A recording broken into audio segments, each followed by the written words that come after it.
Please, to your right. Christian, Natalie, to your left. Natalie. Left, please. And everyone in the corner, please. Left, please. On your left side, together.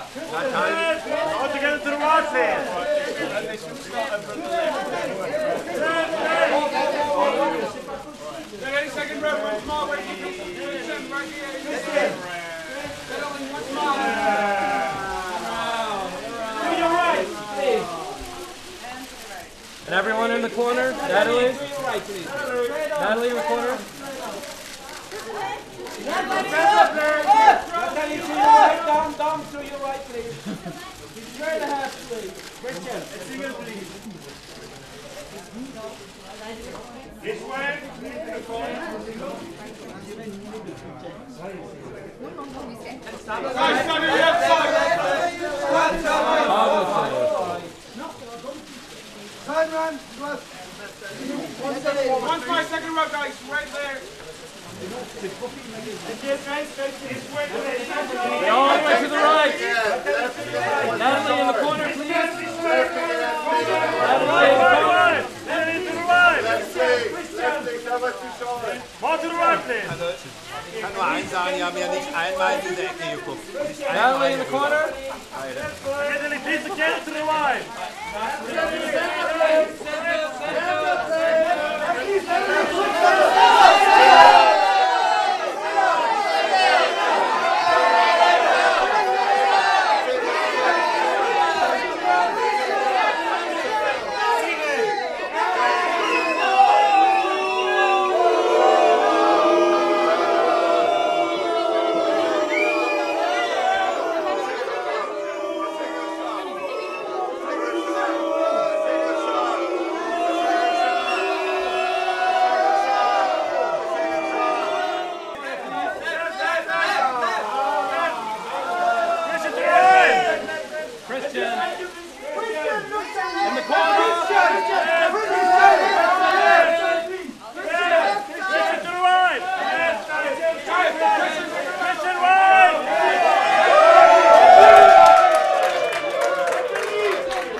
Terrence Malick, an exceptional US film director, received the Golden Bear in 1999 for A Thin Red Line.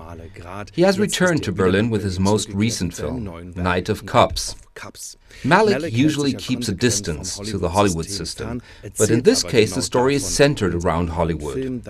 Rick, played by Christian Bale, is a driven, hounded character, relating the story of his life in a kind of inner monologue, set against images of the cold, alienating architecture of contemporary Los Angeles.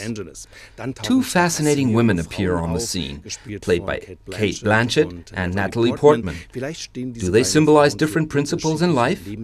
Deep existential questions are raised in this piece, the oeuvre of a true philosopher and poet of cinema, Terrence Malick, today at the Berlinale press conference.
Somebody is asking in German.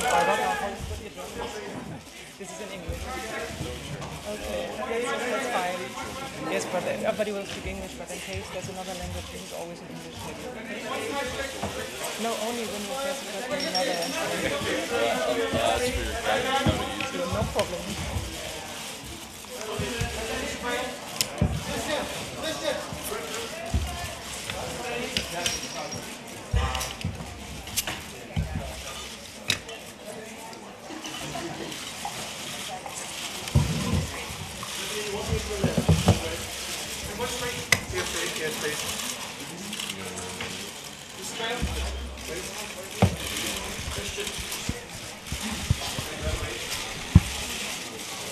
So do you think we should leave it on now? No, just in case. No, they will all speak English, I think. Normally they are all English, it's just sometimes. Thanks a lot.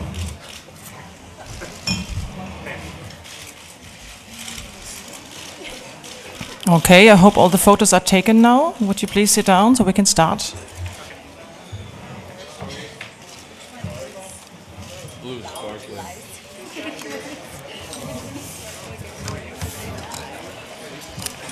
Blue is sparkly.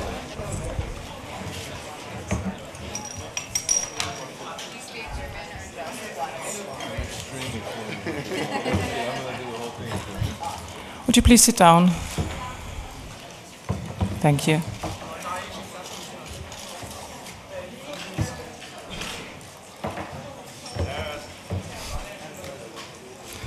Okay, ladies and gentlemen, welcome to the press conference of Night of Cups and Competition by Terence Malick. Would you please? Okay.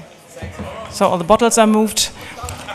Welcome to the press conference of Night of Cups. Let me please introduce our guests. I'm starting from your left. Please welcome Sarah Green, producer.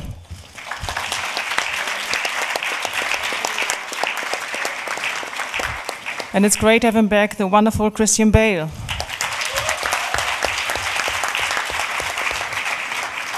And it's a big honor, Natalie Portman. Welcome to Berlin. And another producer, Nicolas Gondar. Welcome. And the third producer, Ken Kao. Welcome to Berlin. So now would be the time for questions. Otherwise, I'm going to start. Nobody? Yes, there's one. Hello, Lukáš Jirsa from Czech Republic. I have a questions for actors mainly. Could you describe the process of understanding what the film is really about, or what the characters are really about, while working on film like this? Thank you. Well, I thought you said actress. Oh, I thought he said actors. You said for both of the actors, right? Oh, okay. All right. You know, the nice and very interesting thing in Terry's approach was that he didn't tell us what it was about. So, you know, for me, I worked with Terry, you know, 10 years back on The New World, and we'd talked an awful lot about, you know, different ideas and things. And then this was something which, you know, I think it had gestating for a long time. And he really just gave me the character description. We worked on the character a great deal, on talking about the backstory and who he was and who I almost forget who the character's name is because we don't say it so much in the film, but Rick. No, I do remember.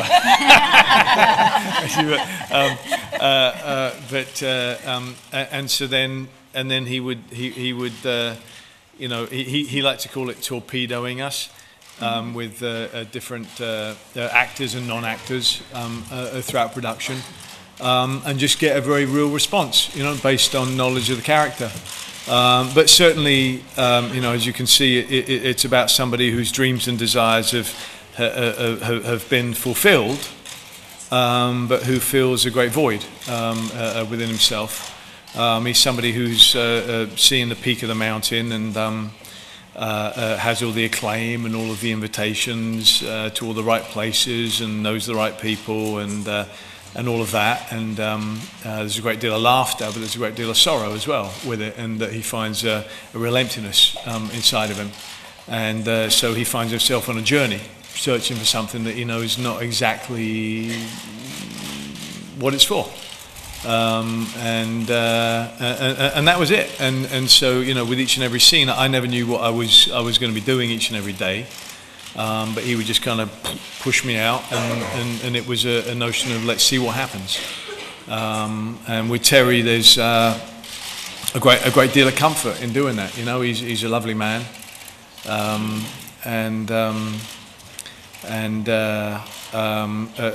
mantra throughout the whole film was kind of like let's start before we're ready, and so you get a lot of happy accidents that happen in that. And very real moments. Thank you. There's one on the left. Yes, hello, my name is Andrea for W Colombia.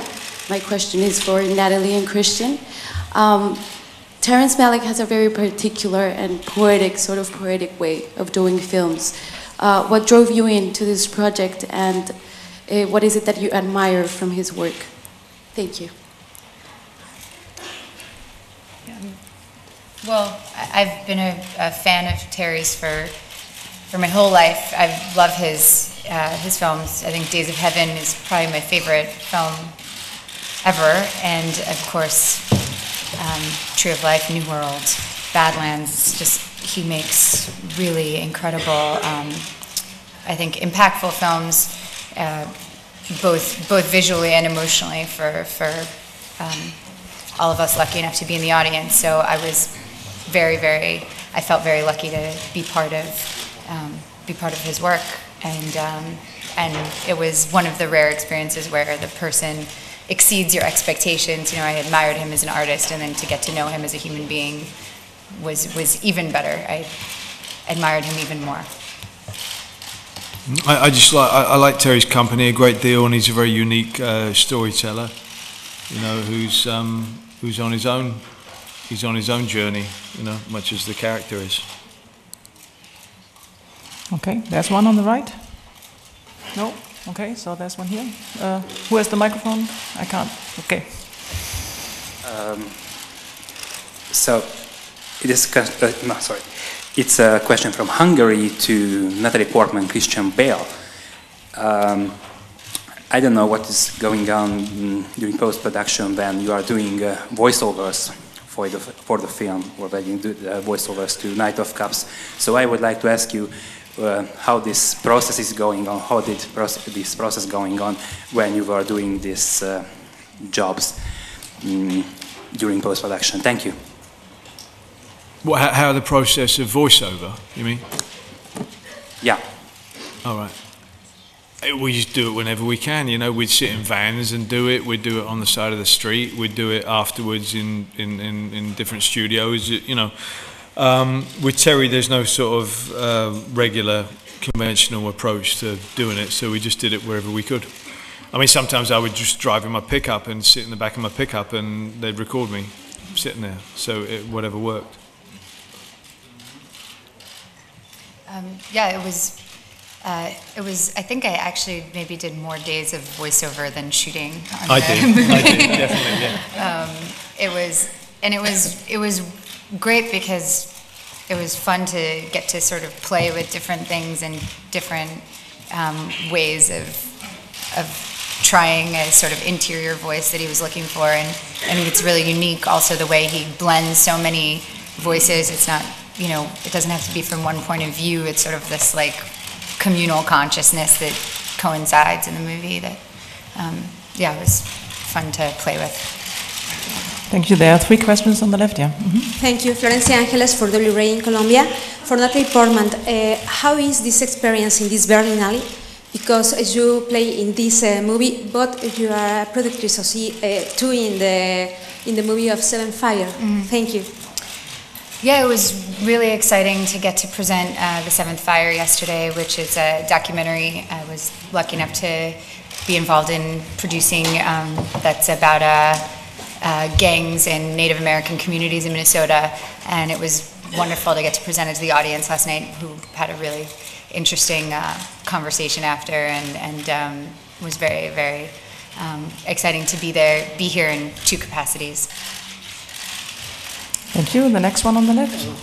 My name is Mahari Sigit, African Refugee News. I have a question for the director. Seeing your first film in... The director's not here. Oh, I'm sorry. Who did you think was the director?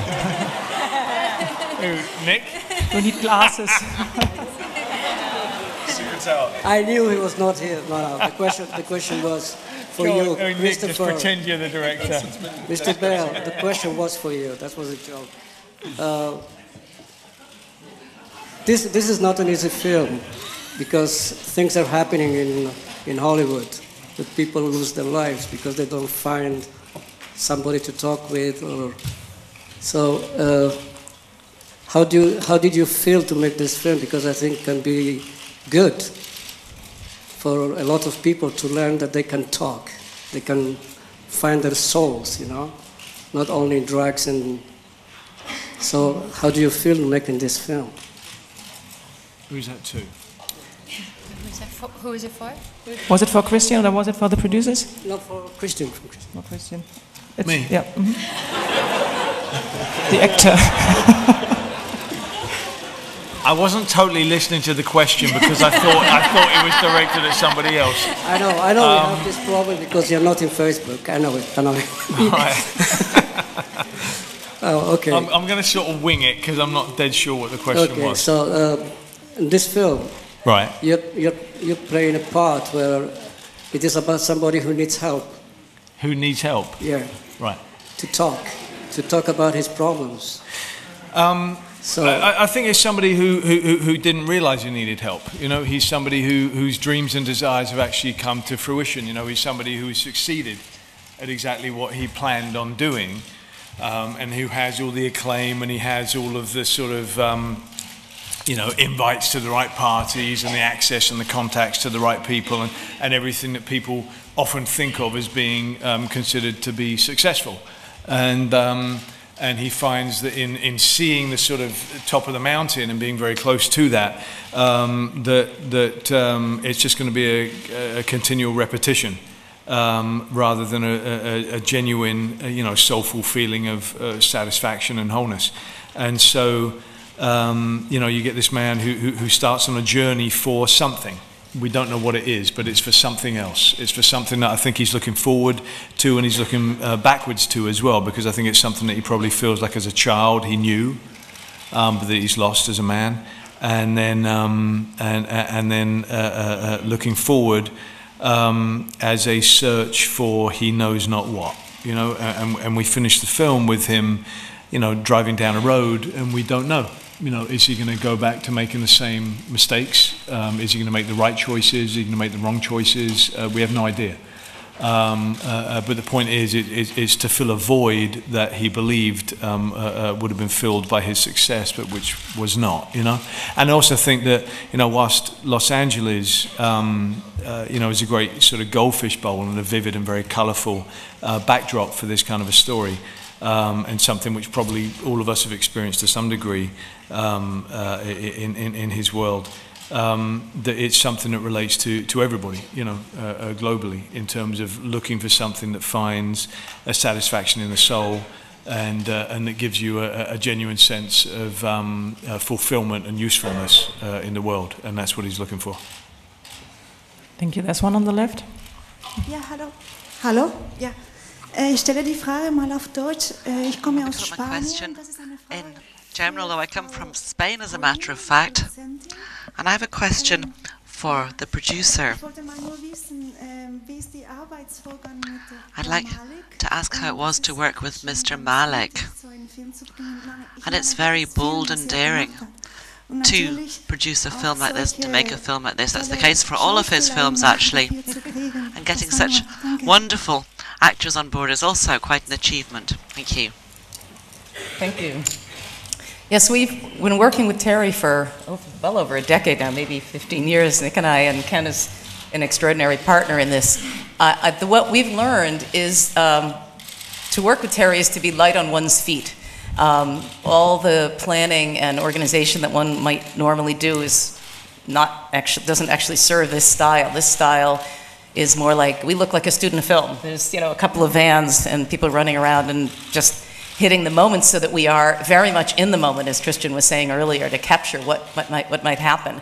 So it takes a lot of trust and looseness and sort of openness. And one of the things that we've learned over the years is to keep a team around us who have worked with Terry before, understand and appreciate that style, so that everyone's on the same page. Our camera department, you know, the extraordinary Emmanuel Lebeski, Chivo, and our operator, Jörg Widner, understand Terry's aesthetic so completely, it's like they're one person behind the camera.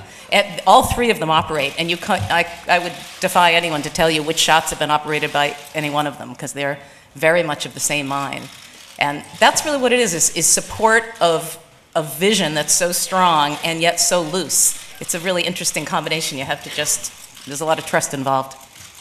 And then sometimes they would just give us GoPros. Yes. As well. They would just hand me a GoPro and say, okay, go shoot a scene Here's a car, go off with somebody, or go in the ocean, and then I'd hand back the GoPro to Terry or Chibo and see if it ended up in the film. You know, it was a wonderful sense of trust, you know, amongst everybody, and from the most very experienced filmmakers to people who were doing this for the very first time. Exactly. You know, which is a great combination.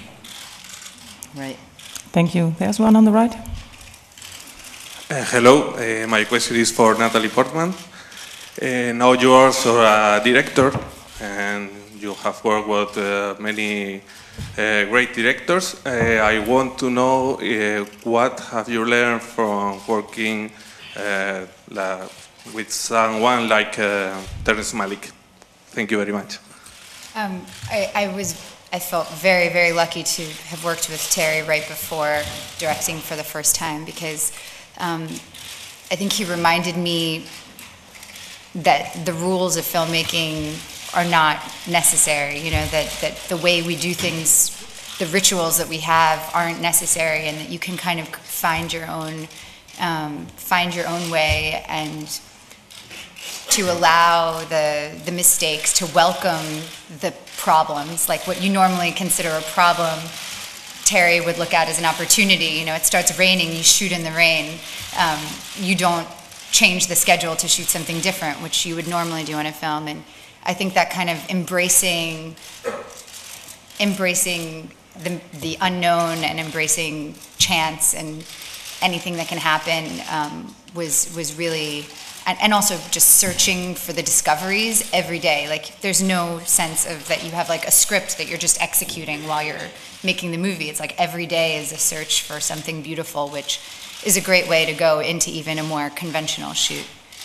So I was very, very lucky. Thank you. Next one from the right. Ja, guten Tag. Frage auf Deutsch. Good afternoon. Ich bin russische Journalistin und die Frage I'm a geht an Russian Christian journalist, and the question is for Christian Bale. Noch einmal, ich bin russische Journalistin. So, Russian journalist, as I was saying, and the question is for you, Christian Bale. The first question. Did this reflect your own experience? Is this something you've gone through yourself as well? Depression, being tired with civilization, all of this? And a question for Natalie Portman. When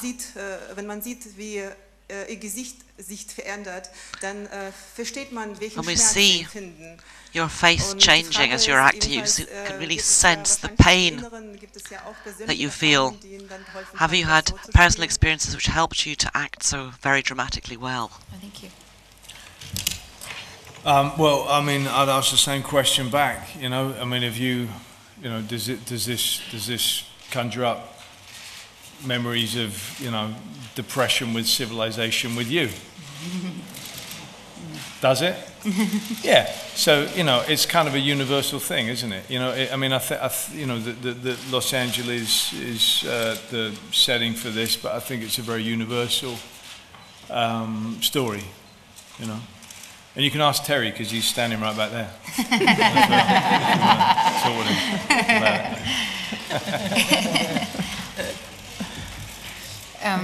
And for me, I guess I don't know that it was necessarily from personal experience, but it was the first film that I made after having a child. So, you know, I hadn't done anything in 2 years. I hadn't acted in anything in 2 years, and you know, to come into, although this was a very brief experience, it was quite an intense story to play after having a kid, I guess. So yeah, I'm sure I brought that to it. Thank you. Next one on the right. Hello, I'm Tony from a Berlin radio station, Spreeradio. So my question is to Natalie Portman. You have now here for a few days. Could you please be so kind and tell us about your schedule on a typical Berlinale day? How many meetings you have? Who do you have to talk? Is it stressful work or relaxed joy? Well, I love being here in Berlin. I was lucky enough to spend a few months here while I was shooting V for Vendetta a few years ago, and I really love the city and have good friends here. So I've been trying to, you know, between the junket interviews, have lunch with some of my friends here, and try and see. Well, I'll try and see other movies, I hope. And of course, last night got to be with the other film I've been here with, The Seventh Fire. So, yeah, not too much time, unfortunately, this trip to see the city. Thank you. And another one on the right? Yeah. Ja, Johannes Litschel, mein Name, von Echo FM in Freiburg. I would like to ask also in German, please, if it's possible. Terrence Malick's films often involve two things, a relationship to nature and spirituality in various different manifestations. If I'm right, that was the case in this film as well. Tarot cards were there, for example, representing spirituality. My question to Christian Bale and Natalie Portman is, could you say something about that? Could you say a few words about the role that spirituality plays in this film? What kind of status it have? And what is being conveyed in those terms? Thank you. Well, I think that I don't know anything about tarot cards, but you know, in terms of spirituality, you know, just in reaching for something, you know, more meaningful than the character's sort of circle of existence.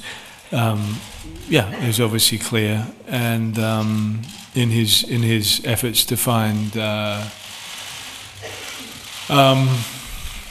you know, sort of a purification in the desert, you know, that he requires, is obviously a very important element of the film. I do find, though, contrary to, I did a few interviews this morning, and contrary to what a number of people said in the interviews this morning, I actually find LA to be quite beautiful in the film. It's such an obviously important character in the film, and you know, there's many elements which are ridiculously superficial and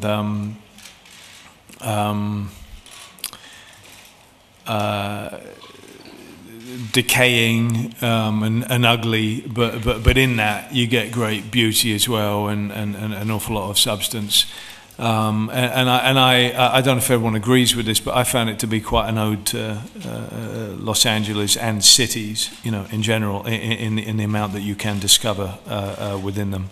And there being, you know, spirituality in a great many places where you would not necessarily expect to find it, and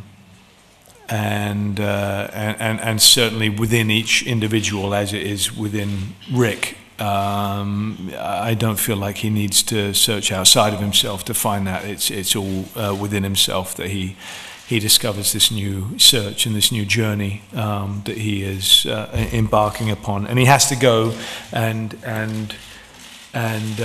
to revisit people. You know, the ex-wife played by Kate, and Natalie's character, who, you know, he has an affair with, who he feels he's, you know, cast a shadow upon in order to be able to move on. But that a change being possible anywhere, regardless of location. Okay. You want to say something, Stu? Okay, no spirituality. Okay, next one then, please. I don't know. Yes, you are. Hello, I have a few questions addressing to the actor. First one is that, like Mr. Bill mentioned earlier, you just have the description of the role, and the director push you into the scene. So I want to know afterwards, do the director have the destruction of the acting, and how you manage to satisfy the demand of the director? And for the Mrs. Portman, comparing to the long of the film, you have only like 10 minutes of the scene. So how many days have you exactly you was in the set, or the director have a lot of material, but he just cut 10 minutes in the film. So, and the last one is a very dumb question for the Mr. Bale. I just want to know how is the taste like the toe of the Mrs. Portman? You were kind of cheeky and you put in a lot of questions there, didn't you? And I can't even remember the first one now.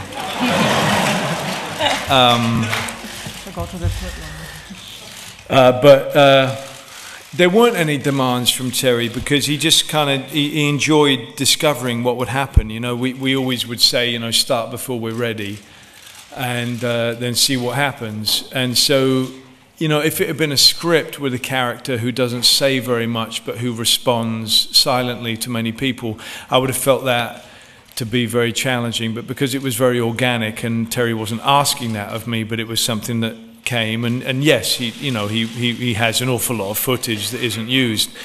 There was no challenge to that whatsoever. Very nice toes. And what was the other question? Oh, I think it was for how many days.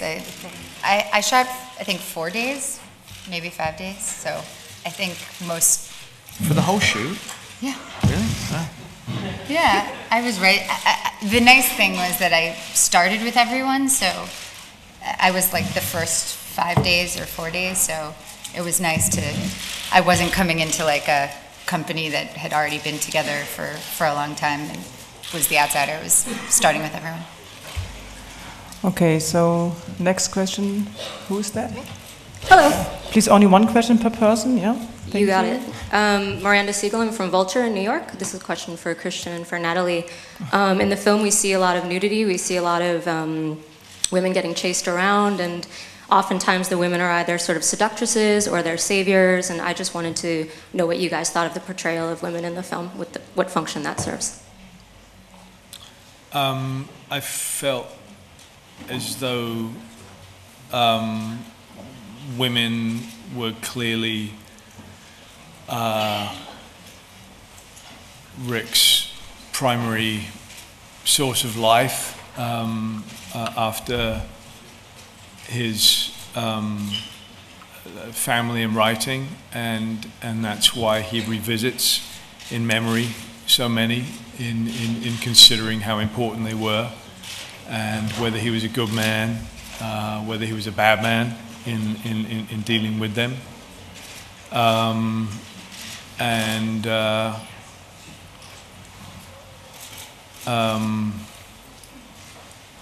felt that we had such incredibly soulful and intelligent actresses who were playing those roles that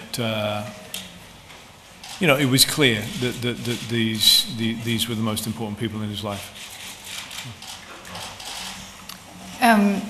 I feel like the main character, Christian's character, Rick, of course, experiences his journey sort of reflected through his different relationships with these women.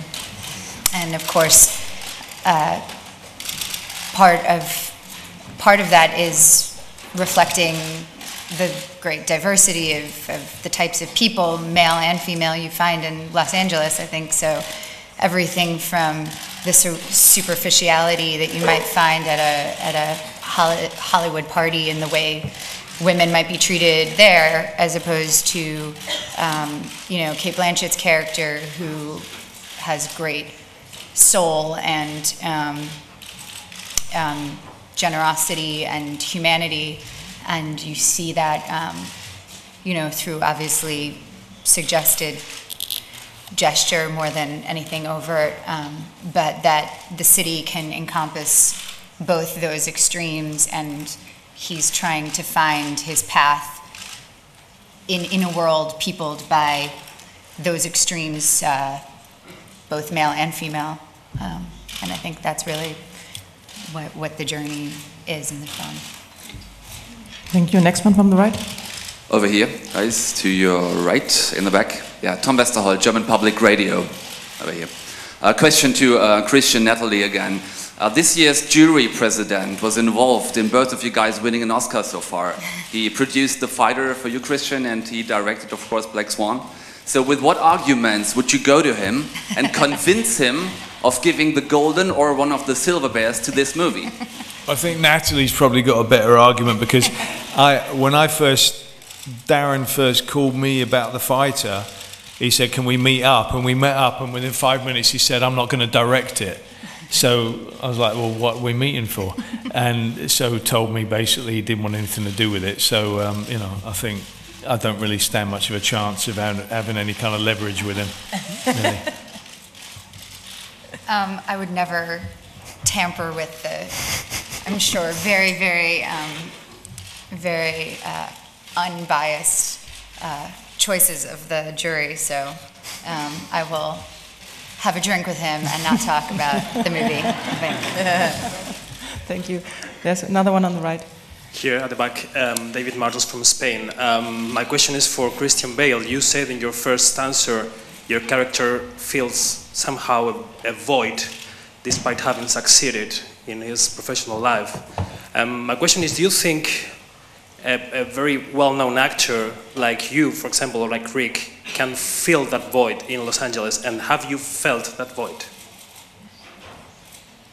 I don't like to compare myself to the characters that I play. Budum-bumch. Okay. I don't know which one on the left it was. Yeah, okay. You. Hi, I'm from the Danish University Radio, and this question is for Natalie and Christian. I was wondering, since you don't really have any lines to learn by heart, how do you prepare for these characters? You did have a few lines to learn. Because I remember triple your lines. Because I never had any lines to learn, but I would see other people coming in and they'd have pages, and I would always try to look over their shoulder to see what I was going to be being told that day, because I never knew at all. Yeah, we would get like 30 pages sometimes a day of suggested ideas for dialogue that we could pick and choose what we felt comfortable with. And also Terry sent me books and movies, and we wrote lots back and forth before. It was actually quite a lot of discussion before, considering how little I worked on the film, but it was a wonderful, part of the process. Another one from the right, please. Hi, I'm Sven Asbach, Germany. To create such beautiful movies like you do, Mr. Malek, you have to actually break out of your outer self, or break out of your outer self and find your inner self. How did you get on your path to consciousness, and when? For whom now, this question? It was addressed to whom? How and when did he get on his path to consciousness? To Mr. I think Malek? he asked Mr. Malek. Okay. I am not Terrence Malick. No, just saying. Love him dearly. Unbelievable. Everybody, you can answer this. It doesn't matter. Actually, I wanted to from Mr. Malek, but I'm sorry. Okay. I'm such in the movie in myself now. So was it a question to the producers how they worked with Mr. Malek, or what did you? Yeah, but. Okay, you all need glasses. Let's switch to the left then. Yeah, over there. Terry. Hello, Martin Petrov from the UK. For both Christian and Natalie, there is a line in the film saying no one cares about reality anymore. There's been a lot of films made lately about this thing and about the film industry, and if there is actually reality there. And I'd like to know your point of view about that. What's your point of view about that? Well, I don't know. I mean, I'm not with I don't work in the film industry itself. I'm not an insider. Well, you do, so because it's you're like, here and you're asking well, questions about it. I'm a journalist, yeah. I'm a journalist, not an actor, for example, so that's why I'm asking. I mean, your entire job is to think about films. Ours is to make it. So you probably watch far more films than us. So what do you think about it? Well, I tend to believe that there is still reality somewhere in the core, deep down, maybe. So, or at least I want to be an optimist. What's your point of view? Very nice answer. Well done. Thank you. It's getting more and more interesting here. So there was some other on the right. Who was there? They're all afraid now that they're. So Mr. Malik, yeah. Hi, I'm Rachel from the New York Times. There was a beautiful cameo appearance by Peter Matheson in this film. Could you talk about how that came about and what you think it brought to the film? You know more about how it came Nick, do you want to talk? Yeah, I think Terry and Peter have had a friendship for many years, and it's somebody who he respects dearly. And I think that the role really stood for somebody who has such deep purity and integrity and wisdom.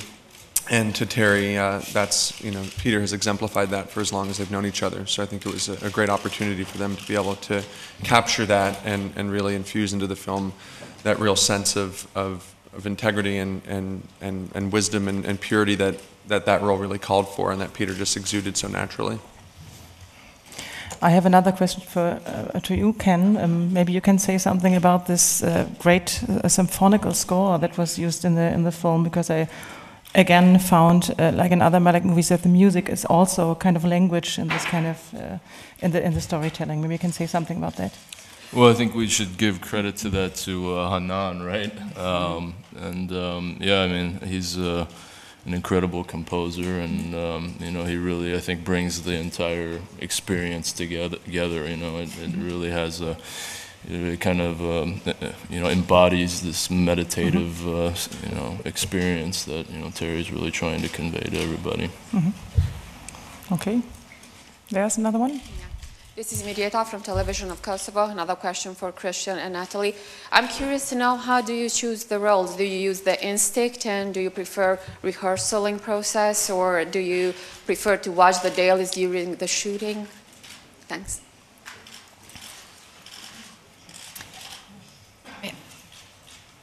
I think it's always something different.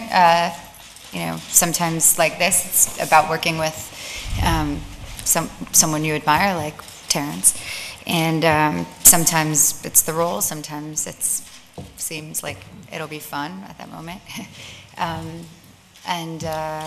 Rehearsals, I think every film requires something different. Not every part. Some parts it feels better to just run on instinct.